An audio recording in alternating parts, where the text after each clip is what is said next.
Taylor. And welcome to Square Mile of Murder. It's Hello. October. Yay. Woo-hoo! Well, it will be when you guys listen. Yeah, it's not yet, but soon. No. Pretty soon. Which means it's almost Halloween. Yay. I'm hurt by your lack of enthusiasm. Look, it's cool. I like pumpkins. I like candy. If you've been with us since last October, firstly, congratulations. Well done. What are you still doing here?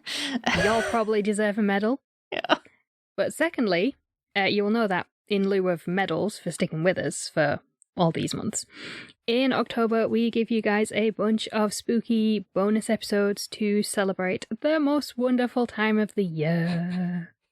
Because Christmas is trash. I like Christmas. That's rude. I know, but I wrote this script, so... But that part wasn't in the script. You just ad-libbed that, and I take offense. I have not. Yeah. Celebrate the most wonderful time of the year. I know, but you didn't write Christmas as trash in there. You just came up with that off the top of your head right now. I'm a liability. You should have worked that out by now. That's true. That's why I have the god editing finger. Yeah. That's why Taylor is in control of what ultimately makes it to your ear holes. Sometimes it's just how it should be. If you would like a sneak preview of what we've got coming up for you this month, subscribe to our newsletter through our website, or there is a link in the episode description, I think. Yeah, there's always a link in the show notes. It's something like, get our newsletter! !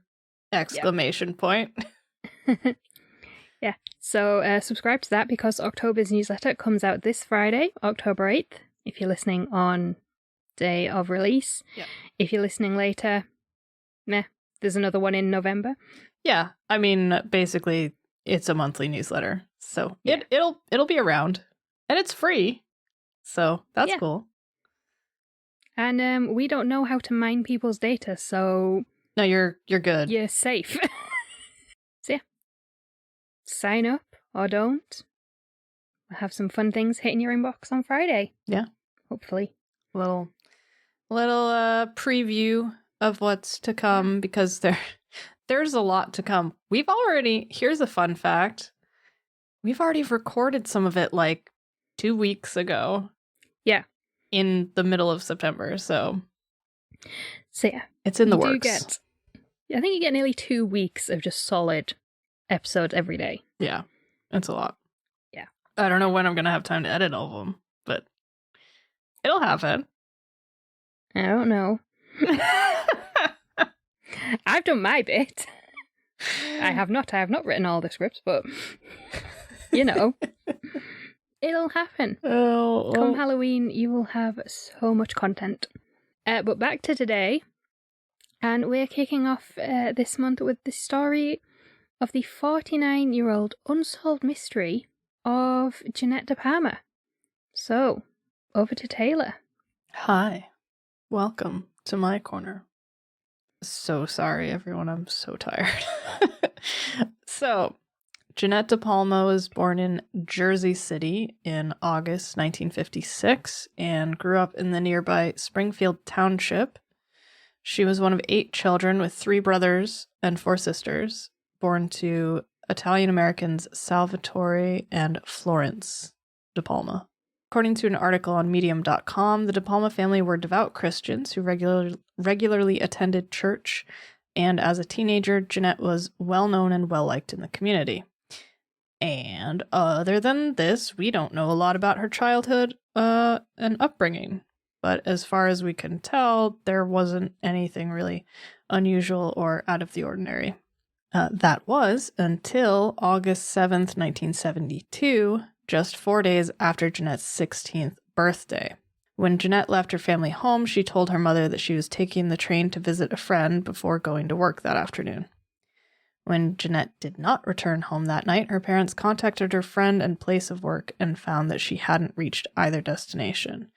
And they filed a missing persons report the next morning.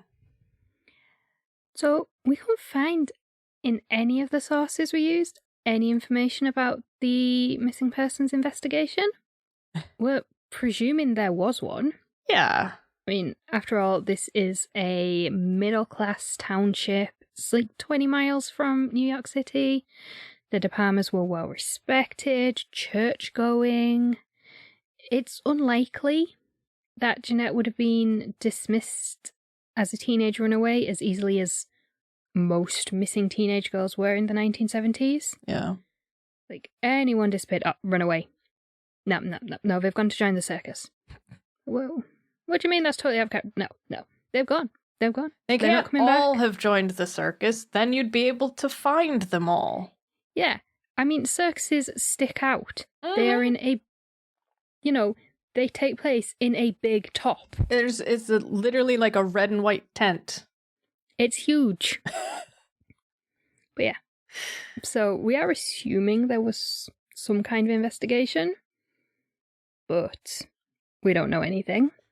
Limited details.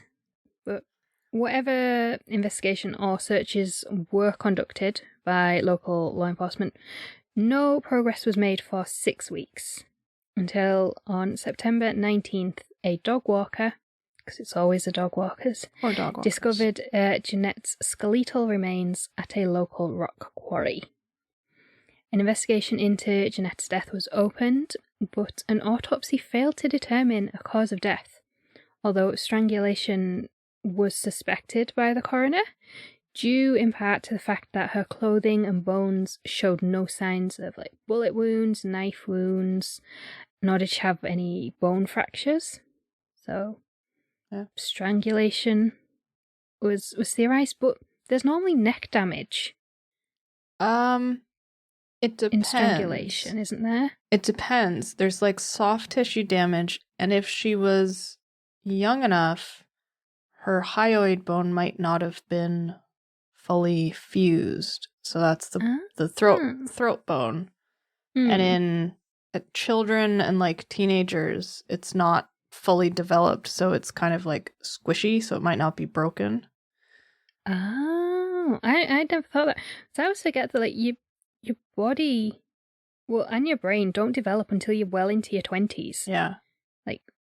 Your growth plates and everything don't fuse until you're in your early 20s, I believe. It's 25, I think, is generally the you're done majorly forming age. Yeah.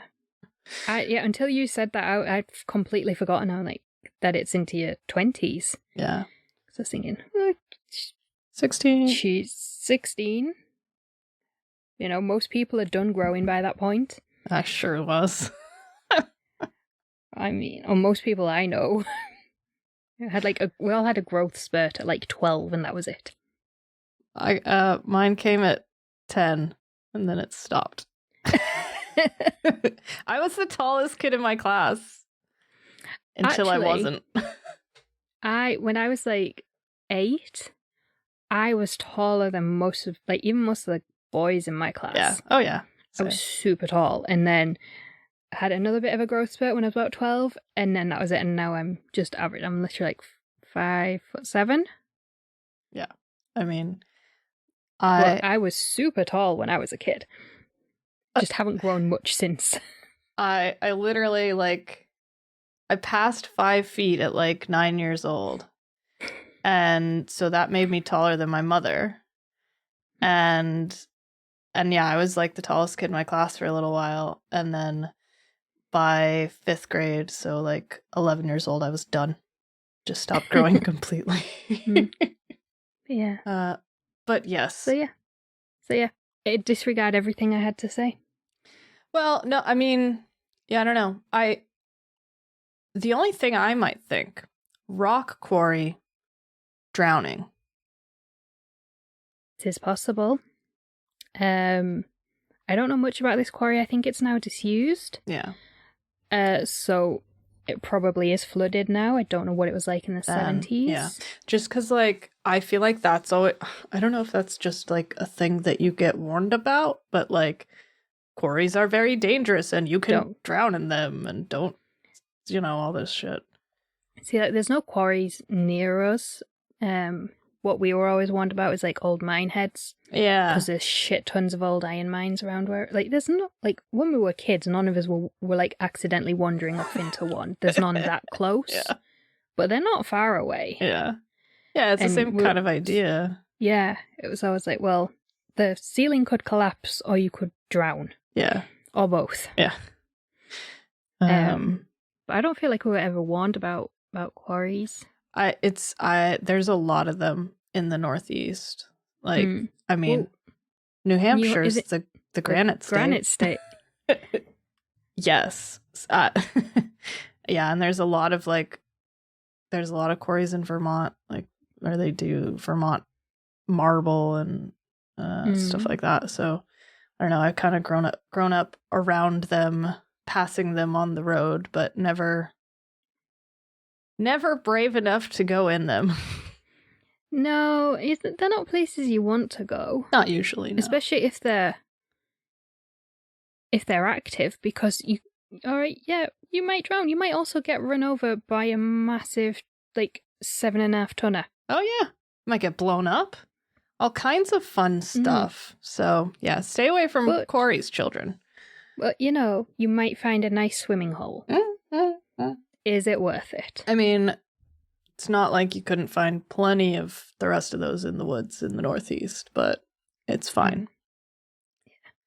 Anyway, the first officer on the scene, Donald Schwett, allegedly claimed that there was nothing suspicious about the crime scene and believed that Jeanette had died after accidentally overdosing on illicit drugs and that her friends had left her there instead of trying to get help.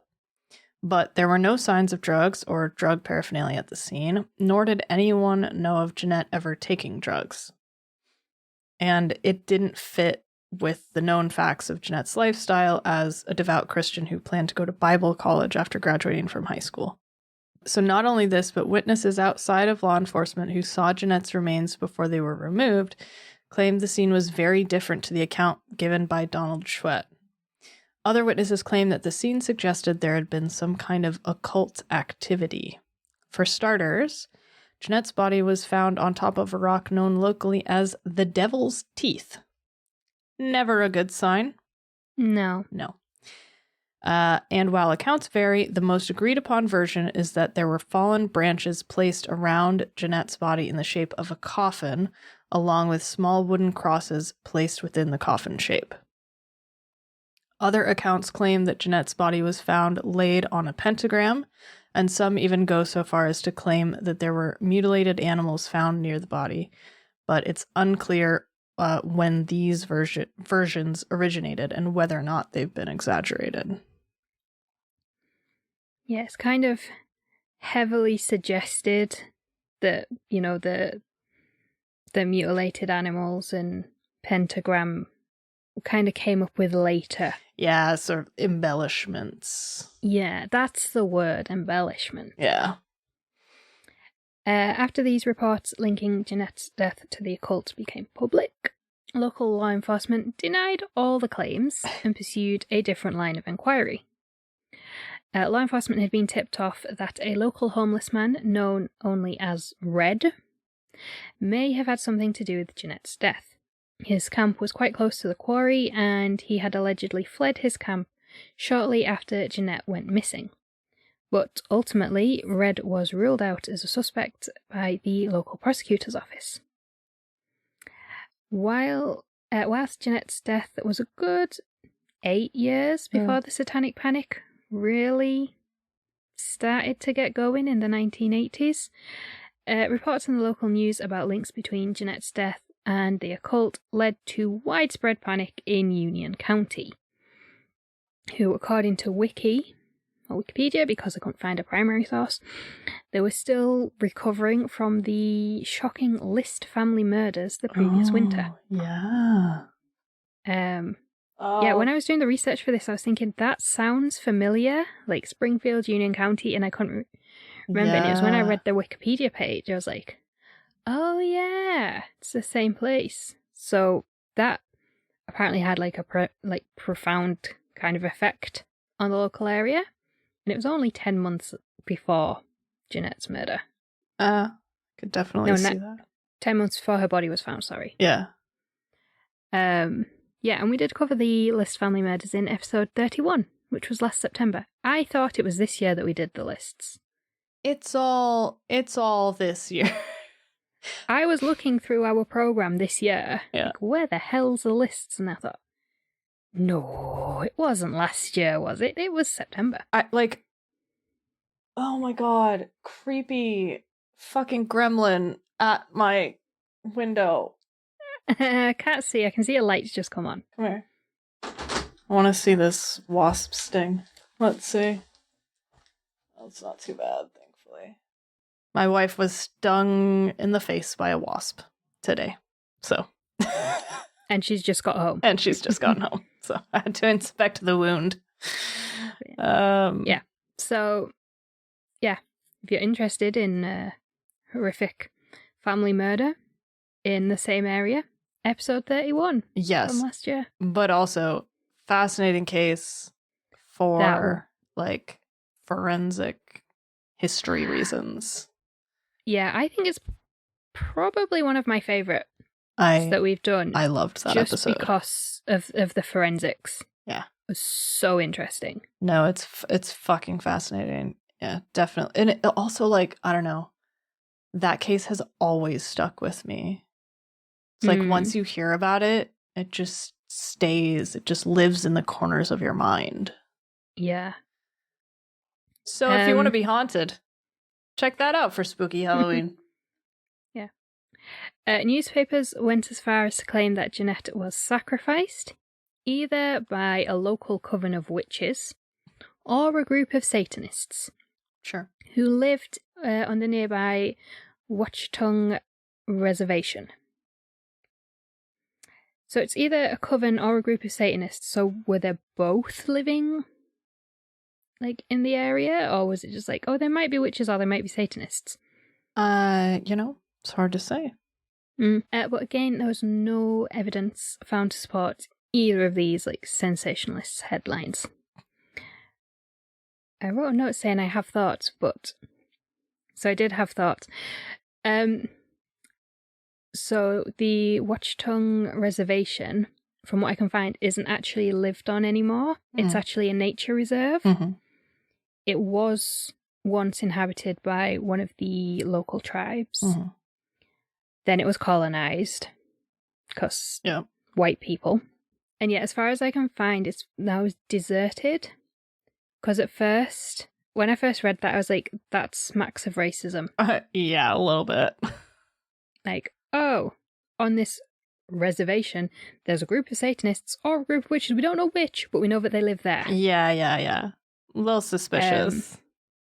So, yeah. And then I did a bit more reading, and I might be wrong, but I think it's now just a nature reserve. Mm-hmm.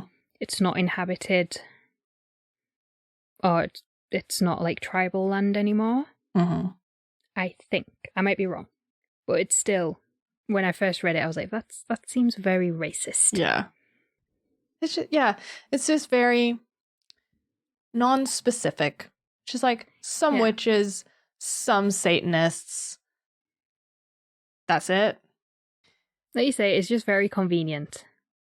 Like, oh, on this land that has always been associated with the other, as in indigenous peoples, there's now a group of witches and a group of Satanists. Yeah. It's not the middle-class township. Yeah. No, and even if it's not, still tribal land, or it wasn't inhabited at this time, like, it's always tribal land, it's just no longer under the control of tribes, potentially. Yeah. But, like... Yeah, even my terminology was wrong. I apologize. No, like, I caught myself there. It's like, I've been listening to this great podcast about American Indian, like, land ownership called This Land, if anyone is interested in learning more about that sort of thing.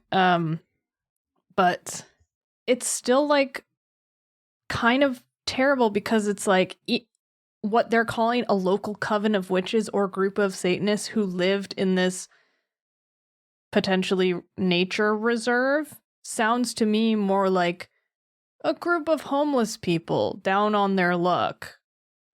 Yeah. And we're blaming them for a horrific crime. I have subscribed. It's good. The first season's about a Supreme Court case. Second season's about adoption and like court case. It's very interesting. But yeah, so that's something I didn't know, that like even though no one lives on it, it's still technically tribal land. Yeah.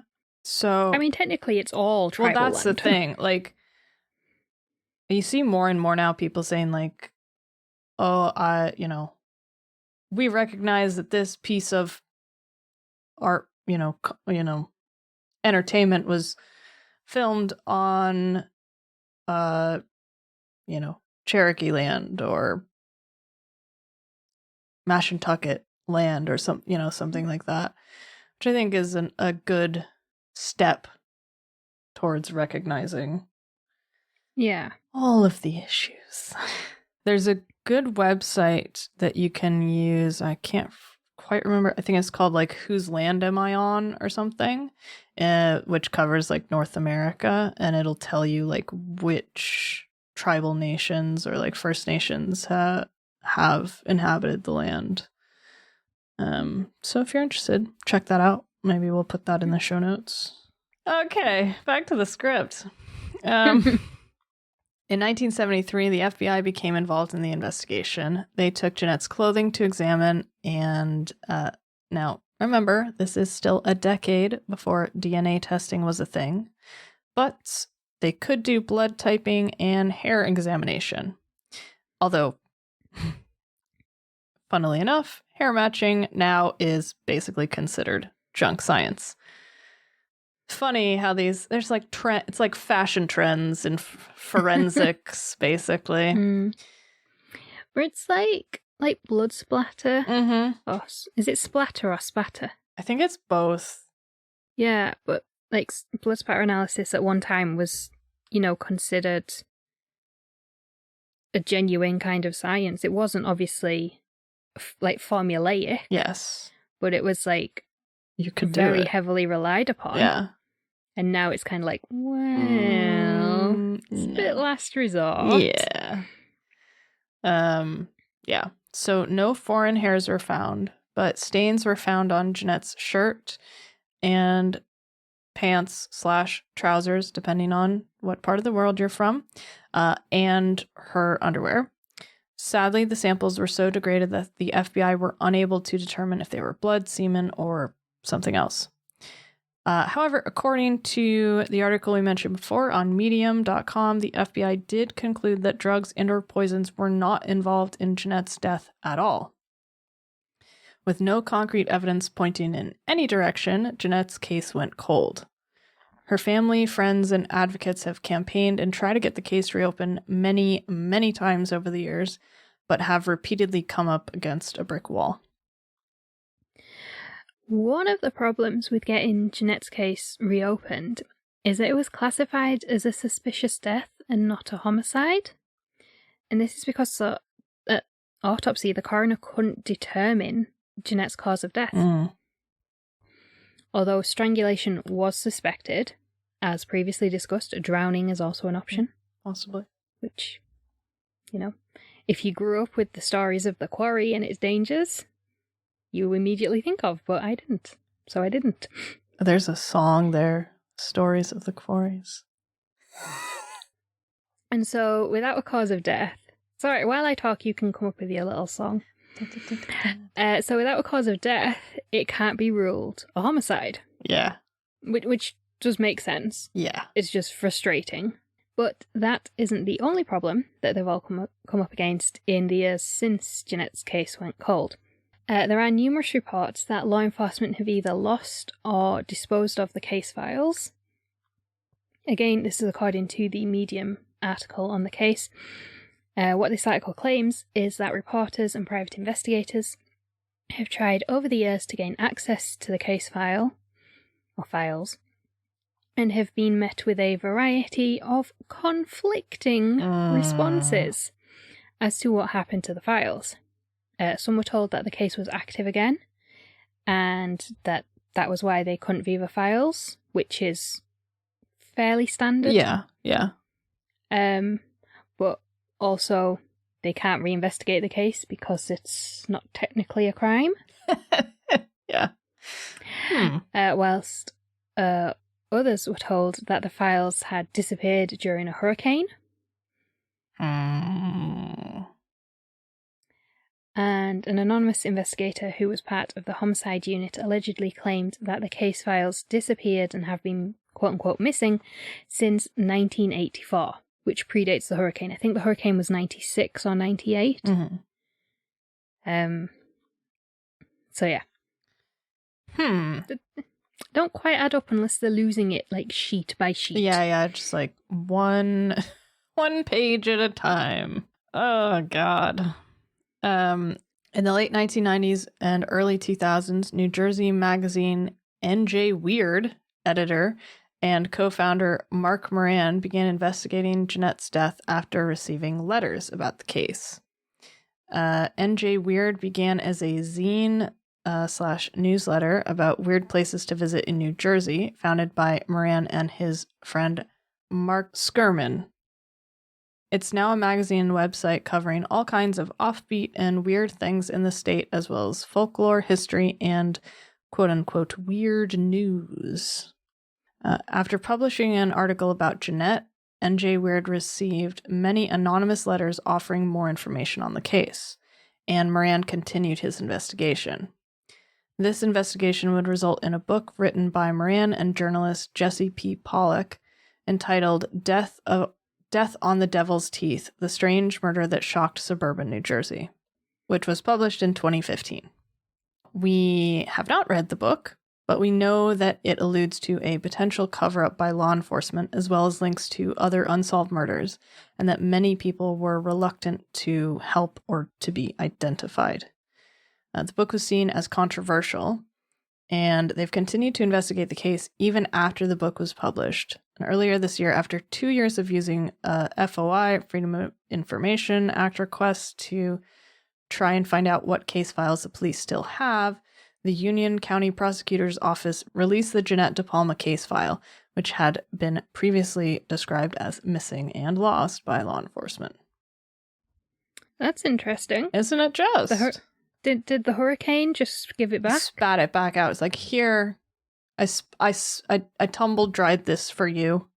You can have it back. Along with NJ Weird reviving interest in the case, private investigator Edward Salzano also began investigating the case. We're not sure exactly when Salzano got involved. We couldn't find a year or time period in any of our sources. But Edward Salzano was employed by Jeanette's nephew, John, who was reportedly on his deathbed and wanted answers about what happened to his aunt before he died. Oh. Sadly, John died before he was able to get the answers that he wanted. Salzano is reported to have claimed that he believes there are people within Union County who know what happened to Jeanette but are afraid to come forward, which kind of fits with what NJ Weird have said. Yeah. That there's a lot of people know what happened, but they don't want to be identified. Yeah, they got like anonymous letters, unsigned, no return address, things like that. So there's something going on. Yeah. He has also filed lawsuits with the local prosecutor's office to try and force them to reopen the case and retest Jeanette's clothing. However, because he is not a relative of Jeanette's or in a relationship with anyone who was related to Jeanette, the judge ruled against him, claiming he has no personal stake in the case, and dismissed the suit. So Jeanette's nephew has died, and it sounds like Salzano is still investigating kind of on his own time. Yeah. Almost. Yeah. That's interesting. Salzano is still involved in the case and advocating for Jeanette because he believes that he is one of the only ones left standing up for her. An organization called Justice for Jeanette is also dedicated to keeping Jeanette's memory alive, and they are running a petition to get the status of Jeanette's case changed from suspicious death to homicide. They also hope that modern DNA testing techniques will be able to provide a DNA profile and therefore answers about what happened to Jeanette DePalma. And that is the story of the mysterious death of Jeanette DePalma. Quite a short one this week. Yeah. It's just sad. Yeah. There's no answers. And like even her nephew has now died, so how many like relatives or even like friends are still alive? Yeah. Well, so she was born in 56. She's the same age or slightly younger than our parents. Yeah. So my mother was born in 52, so she would have been 4 years younger than that. Yeah, my mum was born in 58. Yeah. So but yeah, it really sounds like, you know, things just got covered up. And whether for it could have happened for any number of reasons, like just initial incompetence in the investigation, and we need to cover this up, covering up for someone in particular, like they didn't find answers, so they just wanted to forget about the whole thing. But like, yeah, it definitely sounds like people know stuff, but you know, it's not ready to come out yet. Well, time's running out. She'd be, well, how old would she be? She'd be 64? 65. No. 65. Yeah, 65. And she was 6, so she was 16 when this happened. You know, another 5-10 years, how many people are going to be around? How many people are around now? Yeah. It's 49 years since this happened. It's a long time. Yeah. And I mean, obviously, we've covered really old unsolved cases. And it, you know, 200 years out, 100 years out, 80 years out, you know, we say it's probably too late to ever know what really happened. Yeah. And unfortunately, in this case, I think that's potentially the same thing. Or you're right on the cusp of that. I think it's too late for a prosecution, probably. Oh, certainly, yes. But yeah. Unless it was someone like same age as her who did it. Yeah. But then where's the evidence? Yeah. Well, and that's the other tricky thing. It's like, they don't know what happened. Like, they don't know if it was a murder. It could have been an accident. It could have been like, and that, like, there's just a lack of information. Yeah. Like, from the beginning. Yeah. And like I had never thought of the drowning thing, but like you say, it could have been an accident. She could have accidentally drowned, and whoever was with her, like, arranged it to look like, you know, some kind of sacrificial thing. Like, she could have, I mean, they're in a quarry. She could have fallen and hit her head on some fucking rock. Yeah. You know, the thing that the thing is made of. And although there's no evidence of like abrasions or fractures or anything. Yeah. But it's still possible. It's just but yeah. And then there's the question of like, whose account of the crime scene is correct? Was it not suspicious at all? Was it just nothing? Or was it, you know, weird branches in a coffin shape and crosses, or, you know, even stranger than that? Like, so yeah, I have no idea. But I don't think it was a coven of witches and or Satanists. No, I don't either. And I mean, we talked about this, I think, when we did the Son of Sam, you know, the potential cult link there. Yeah. No murder in the United States has ever been conclusively linked to Satanism. Nope. Despite the Satanic Panic, which, to be fair, has never really ended. No. But nothing's ever been conclusively proven. No, there's no there. Like, it's become this, like, tool that conservative politicians like to lean on, saying this is proof that our country's going to hell in pick your decade, right? But it's just not a thing. I mean, generally, the early 1980s is the agreed upon time for the Satanic Panic to begin. Yeah. But it's been going on for much longer. Because the Satanic Panic wasn't a thing here, we didn't grow up with the same kind of stories, or there wasn't the same kind of coverage. There's always been, suspicion of Satanism. Like, there is everywhere. And every time there's a big, like, cultural shift, like there was in the 80s with, like consumerism and things like that, and big money and upward mobility and all that bullshit. Yeah. Like, every time there's a big cultural change, there is always this, like, fear-mongering. Oh, yeah. But I'm trying to think what...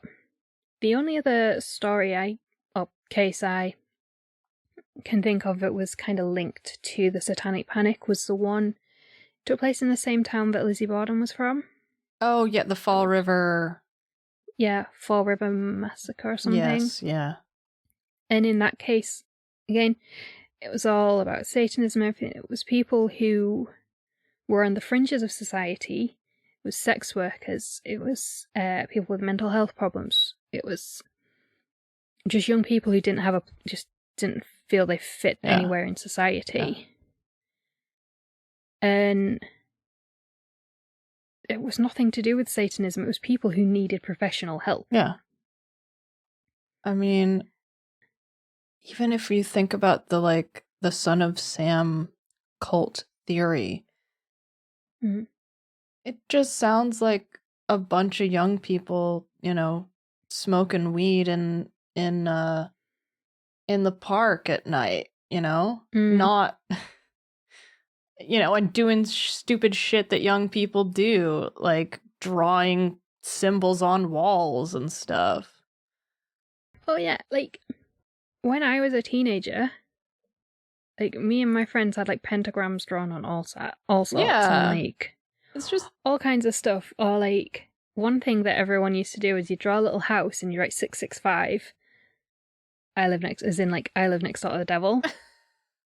That was a silly thing we all seem to have drawn on our like notebooks. Oh God. But yeah, like we did tons of shit like that. Every teenager does stupid stuff like that. I have never, thought, I think I'm going to sacrifice my classmate on an altar. Yeah, like I'm going to, strewn. What's the current tense of strewn? I'm going to sprinkle some animal bones around a corpse today. Like, it's scatter. That's it. Not strew. What the fuck is wrong with me? But yeah, like, it's that, like, inherent teenage rebellion thing, or it's this instance of, like, people on the edges of society. They're scary, they're other, they make you think things about yourself that you don't want to think about, so they're the devil's, playthings, basically. So, yeah.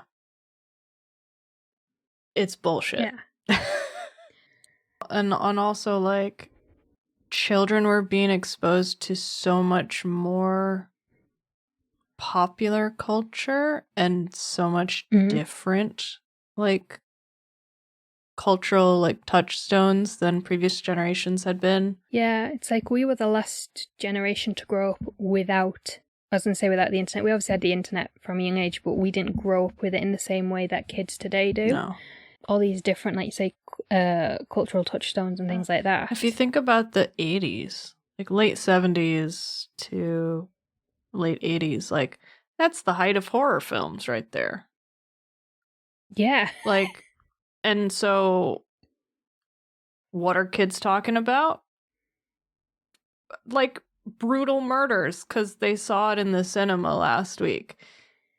What does that do to parents? It scares them. Like, but and like one of the like rights, well, when I was like a teenager, one of the rites of passage was being able to sneak into like an 18 rated movie when you were 16. Yeah. Or R rated for, I think R is 17. Oh. The only thing you can do at 17 years old specifically, I feel like. Yeah, so sneaking into like I say sneaking in, buying a ticket for being able to pass for 18. Yes, like 17. Yeah. You know, like that was like almost like a rite of passage. Yeah. So of course, kids are going to talk about horror films. Yeah. You know, the parents who've grown up with Leave It to Beaver and Happy Days and the Andy Griffith Show and like 3 TV channels or less, like it's a big difference. You've got in America, you've got cable television coming in. You've got, you know, like all of these different movies and then you've got this whole like economic shifts and like so much was going on, but also this crime or incident, death, probably a crime, but it's 1972, right? Yeah. So it's like it's actually long before, way before the Satanic Panic, like proper Satanic Panic. And like obviously the 70s, again, a time of major upheaval. That's the only thing Vietnam, I can think of. You had economic crises in America. Was there an oil crisis in the 70s? Yes, yeah. Yeah. Yeah, and like there was a lot of sort of social change, like Roe v. Wade was in the 70s. Fuck yeah. Yeah, like kind of, well, we've talked about some of the more like radical stuff, like Patty Hearst case is 70s. And so I don't know. It was a fraught time all around. But I think, go ahead. I was going to say, I think with hindsight, every decade is really fraught. It is. In a different way. You know, I mean, so here, the 70s and 80s, I believe, were the height of the troubles in Northern Ireland. Yeah. You know, you had, like, my parents always talk about power cuts in the 70s, which is why their generation don't want, like, the energy companies renationalized, because they were still nationalized in the 70s, and the power was going off every like 2 or 3 days because there wasn't enough power in the grid and things like that. But yeah, so every generation has this. We obviously had 9/11, 7/7, the war in Iraq, Afghanistan, Syria, less of formative years, but that was kind of the edge of our sort of childhood into teens and early 20s. And this current, the global recession, the fucking recession.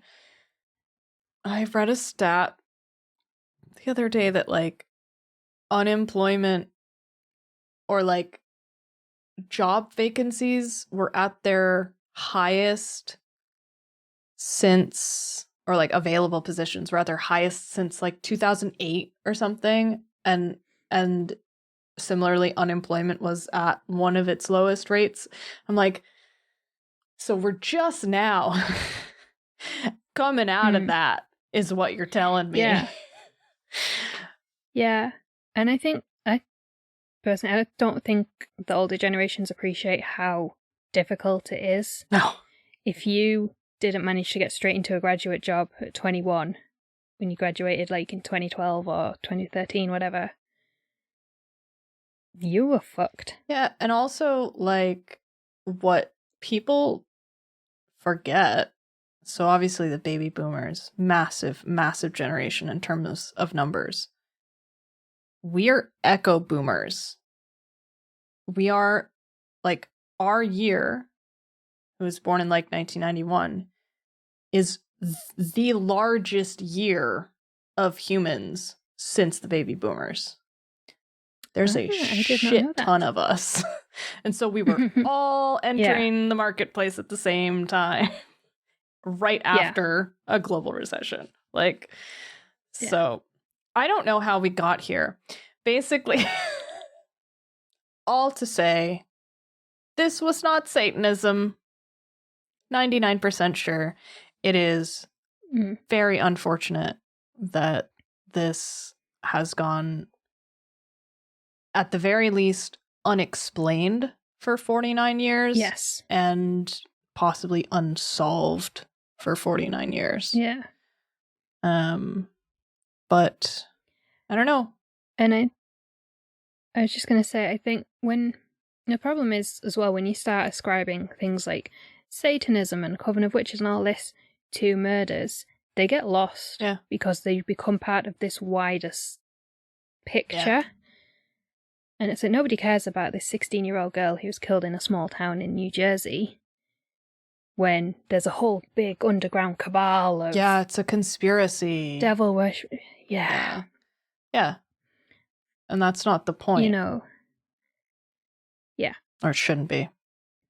And they say Satanism of the Satanic Panic was bullshit. Yeah. It wasn't linked to any child or teenage deaths or sacrifices or anything like that. So lumping all these murders together into I was going to say phenomenon, but that feels like the wrong word. Like a cultural moment that didn't actually exist. Is just like, well, we can't be bothered to solve them. Yeah, it's a disservice to these victims who, we said this in a episode recently, but like their stories deserve to be told. I mean, and I'm not sure that we've done any much more justice than anyone else, but like, and what right do we have anyway to any of this? Yeah. But yeah, all these stories do deserve to be told. Yeah. And I mean, hopefully, as time ticks on here, someone will come forward or some information will be released or found or revealed, and Jeanette DePalma's relatives or friends or the people in the community will have some answers. Let us know what you think if you've heard of this case before, because before we put it on the schedule, we hadn't heard of it before. How did you? Because I hadn't heard of it.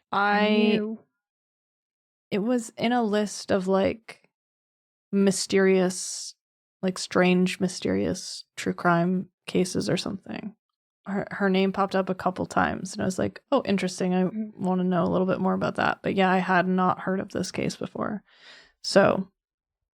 See, I feel like I've heard the name, but then when I started researching, I was like, I don't actually know this story. So maybe it's one of those. So yeah, if you've heard of it, let us know. And if you like the show, be sure to rate and review us on your podcast app of choice, especially if your choice is Apple Podcasts. And do subscribe to us so you never miss a new episode. If you'd like to get some merch of the Square Mile variety, we do have a selection of awesome products with cool designs, and you can wear and own and treasure and covet those, and you can purchase them at the link in our show notes or on our website. And also, hey, don't forget, like we said before, you can sign up for our newsletter if you want a super secret sneak peek about what's coming up next month. And again, those links will be in the show notes, and you can find them on our website too. Yeah.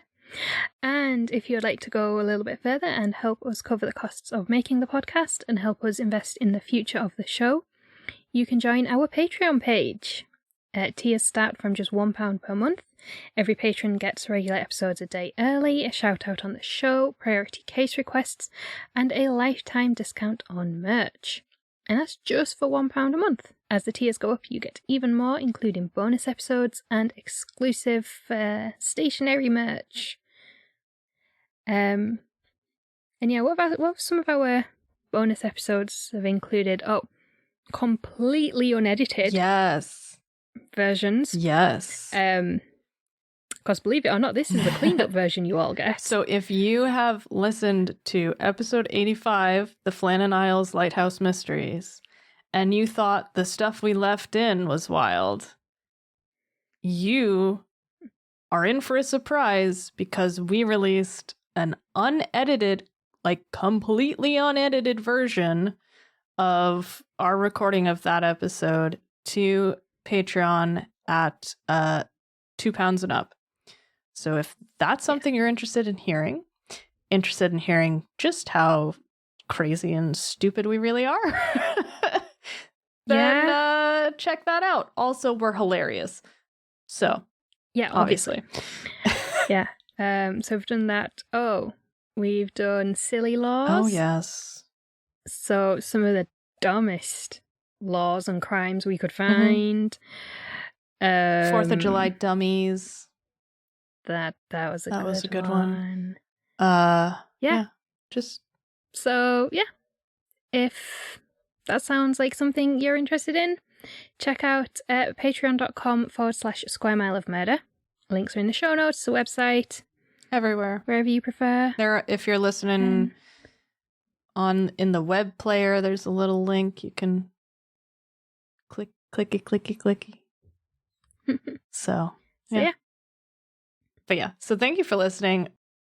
We'll be back next week with all kinds of stuff, and we'll be all over the place, every place this month. So just, keep your ears open. Yeah. We'll see you then. Bye. Bye.